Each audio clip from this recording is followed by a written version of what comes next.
Se tem uma coisa que as pessoas têm me perguntado bastante nos últimos meses, nas últimas semanas, é como eu comecei a dar aulas de música, como exatamente foi esse processo, principalmente porque eu venho de uma família que não tem músicos, né? Então, resumidamente, como que eu fiz para conseguir sobreviver de música, quais foram as etapas, e é uma história bastante longa, uma história de 16 anos, que eu quero sintetizar aí para vocês.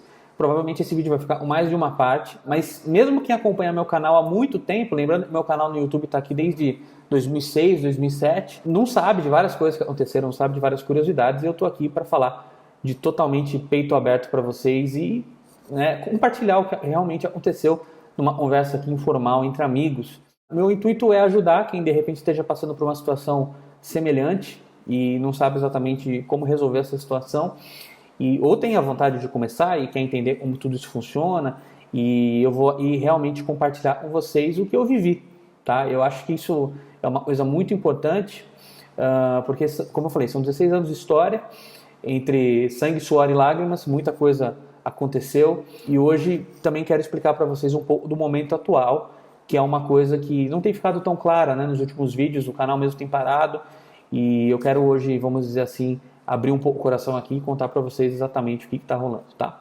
Então, se você está chegando aqui agora no canal, meu nome é Rafael Neri, eu sou professor de guitarra, música há 16 anos, tenho licenciatura em música pela Faculdade Carlos Gomes, né? Sou, falando português mais claro, sou formado em educação musical, e estou realmente aqui gravando um vídeo a pedidos aí do pessoal que é professor de música, que acompanha o meu trabalho aqui nas redes sociais, né? Então, resumidamente, hoje eu vou deixar a guitarra de lado um pouco. Se você curte o conteúdo de guitarra e tal, pode olhar aqui no canal, tem muita coisa, anos de material, se você está chegando agora.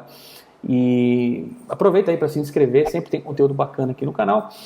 Mas hoje eu vou falar exatamente como que foi esse processo, como que eu comecei, analisando mais uma vez que é uma história de 16 anos e que eu vou abrir aqui tudo que eu passei para vocês, vindo de uma família que não tem músicos e exatamente não saber como proceder ali. Em vários momentos eu tive que encontrar os meus próprios meios, vamos dizer assim, né? Então, eu comecei a tocar guitarra em 2000, 2001, na verdade. Naquela época o heavy metal estava muito no auge, né? As bandas de metal melódico e tal, e com certeza, como várias pessoas, eu fui muito influenciado por isso, e eu sou muito grato por isso, porque é um estilo que exige que o cara estude bastante para ele conseguir tocar aquele material, né? Isso, obviamente, me deixou pirado, e eu estudava guitarra igual um maluco, e a partir disso mesmo que surgiram os primeiros pedidos de aula, porque eu estudava, né, bastante, eu corria bastante atrás de evoluir a minha técnica, tal, saber exatamente o que eu estava fazendo, correndo atrás da informação, montando banda, fazendo um monte de coisa, que os amigos mais próximos ali, o pessoal que estava, vamos dizer assim, vendo essa evolução, começou a sacar, pô, você já está tocando bem, está fazendo solo X, solo Y, e começaram a pedir para eu desse aulas para eles. Claro, de uma coisa totalmente informal, uma coisa que estava começando, algo totalmente diferente do que é hoje, por exemplo, né? Então, comecei a dar aula para os meus primeiros amigos, né? E, resumidamente, eu entendi que aquilo ali poderia ser a minha profissão. Eu ainda não tinha certeza absoluta, estou falando, tinha 15 anos, né? Uma idade muito, muito nova para você decidir o que você vai fazer da sua vida, mas eu não tinha certeza absoluta ainda se eu seria professor de música, mas eu já estava, vamos dizer assim, realmente ali em cima, estudando e tal, e aproveitando essa oportunidade que tinha aparecido. E, obviamente, eu já começava ali a ganhar algum tipo de retorno com isso mesmo, e pequeno. Então, foi um momento, vamos dizer assim, mais local, né, do tipo, as pessoas que já me conheciam estarem pedindo por essas aulas, e foi uma coisa meio natural. Foi um efeito colateral de eu estar me envolvendo com música no primeiro momento, né? Então foi uma coisa que realmente aconteceu na prática, né? Eu realmente estava tão apaixonado e tão focado no que eu estava fazendo que começou a dar uns frutos mesmo que eu não percebesse. E aí o que acabou acontecendo foi que nessa época eu lembro que eu ainda não tinha tido aulas de música assim para valer mesmo, tinha tido poucas aulas com alguns professores. Então eu ensinava bem o básico mesmo para pessoas que tipo realmente nunca tinham tocado nada, né? E era um número pequeno, mas foi aí que eu comecei realmente a ter esse contato e entender que aquilo poderia ser uma profissão. E aí eu acabei terminando o colégio em 2004, eu terminei o colégio um ano antes do normal, terminei com 16 anos, e aí eu parti para vamos dizer assim, para uma imersão, que foi quando eu fiquei um ano da minha vida estudando guitarra. Tem um vídeo aqui no meu canal que eu conto essa história e tal. Eu acho até que não é o foco desse vídeo especificamente, porque eu quero falar da parte de aulas. Mas foi quando eu realmente abracei a bandeira de, não, vou ser músico e tal, não sei o que, vamos lá, e vou dar aula e vou fazer o negócio acontecer. E foi nessa época, e aí realmente vem pro assunto do vídeo, que eu comecei a entender que eu tinha a necessidade de ter um número considerável de alunos para conseguir sobreviver disso. Em Franco da Rocha, que é onde eu morava, resumidamente, você não tem muitas opções para você tocar pra caramba por ali e tal. Na época não tinha carro, enfim, era muito novo e tal. Então, esse foi um trabalho que eu nunca fiz, na verdade, assim, né? Eu sempre acabei enveredando para um caminho mais didático.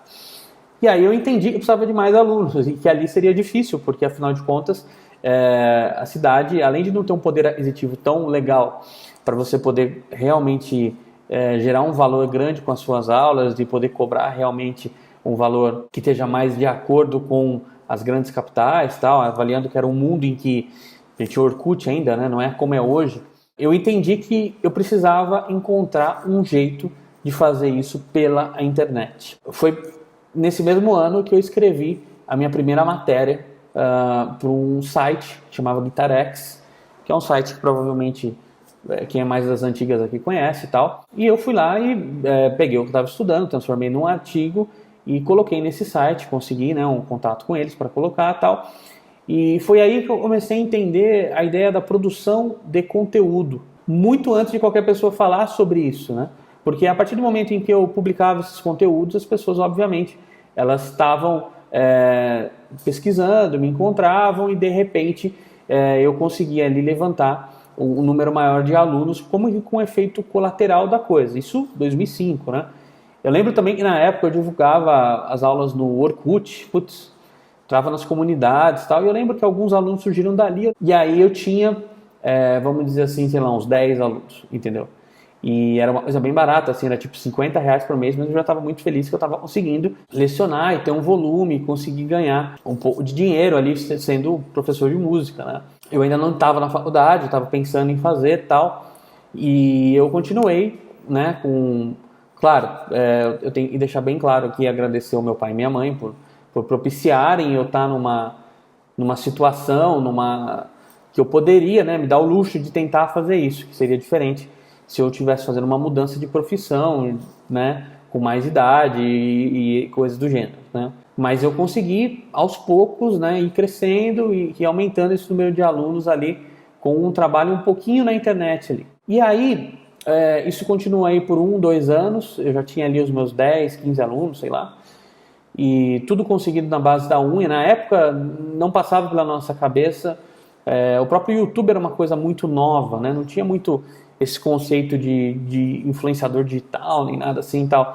Então a gente estava realmente no embrião da coisa, assim. E fazendo algumas publicações com esse site foi o que, de fato, a primeiro momento me trouxe algumas pessoas. Mas eu entendi que se eu ficasse atendendo presencialmente, que era o que eu fazia, eu também teria muitas dificuldades, porque ninguém estava muito afim de ir até Franco da Rocha ter uma aula e tal.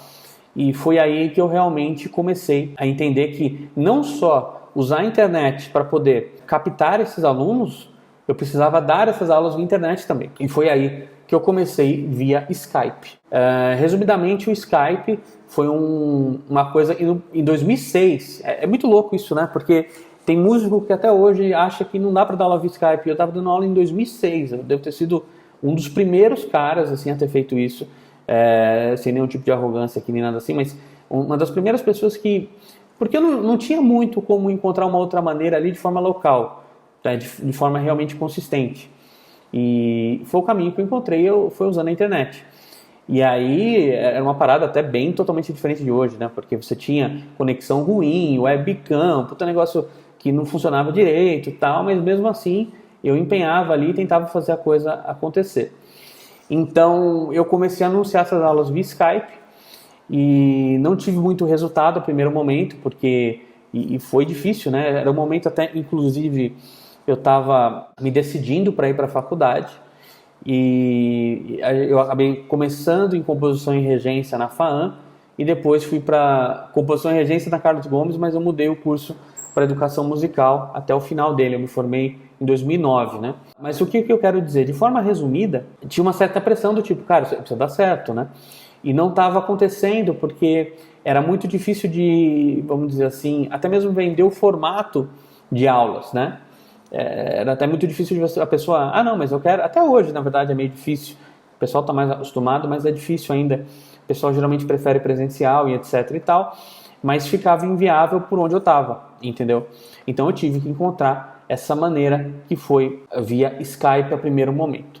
E aí aconteceu uma coisa muito interessante, que é o seguinte: em 2007, começo de 2007, eu tive a ideia de criar o meu próprio site de guitarra, que eu acho que é uma coisa que eu conheci muitas pessoas através disso, fiz um network muito importante, mas que poucas pessoas que de repente são mais recentes aqui no canal sabem disso, que foi o Guitar Clinic. Bom, e aí eu montei esse site e tinha um amigo meu da escola, o Rafael Bataeiro, que o apelido dele era Teta, que ele, resumidamente, estudou comigo no colegial, foi um dos meus primeiros alunos e a gente decidiu se unir para fazer esse website.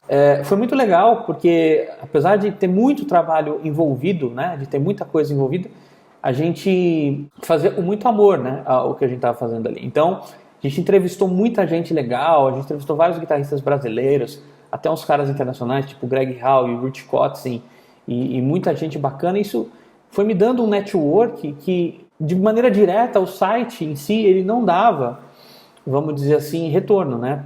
Até porque eu lembro que as pessoas não botavam muita fé nesse tipo de coisa. Você chegava nas empresas, né?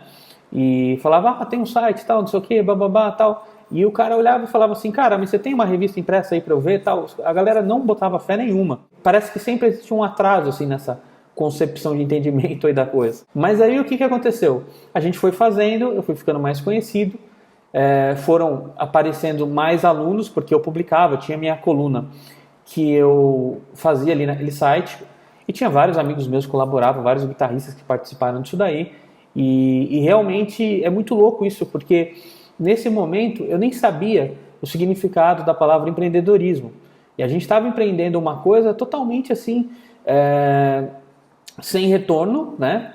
E totalmente por um propósito assim maluco de fazer o negócio dar certo e tal, e traduzir o site para o inglês, dava um puta de um trampo, entendeu? Mas foi aí que eu conheci muita gente, foi aí e várias portas se abriram para mim. O Teta acabou não continuando, né? O Teta acabou realmente seguindo outros caminhos, e eu fiquei mais alguns anos aí no site, trabalhando com o site. E olha, interessante, apesar de a primeiro momento claro que como era um trabalho muito massivo, e era uma coisa muito assim pesada, né? Você vai desanimando quando você passa o trabalho ser muito grande em compensação ao retorno que você está tendo mesmo indiretamente assim. E aí o site durou mais alguns anos e acabou não rolando mais.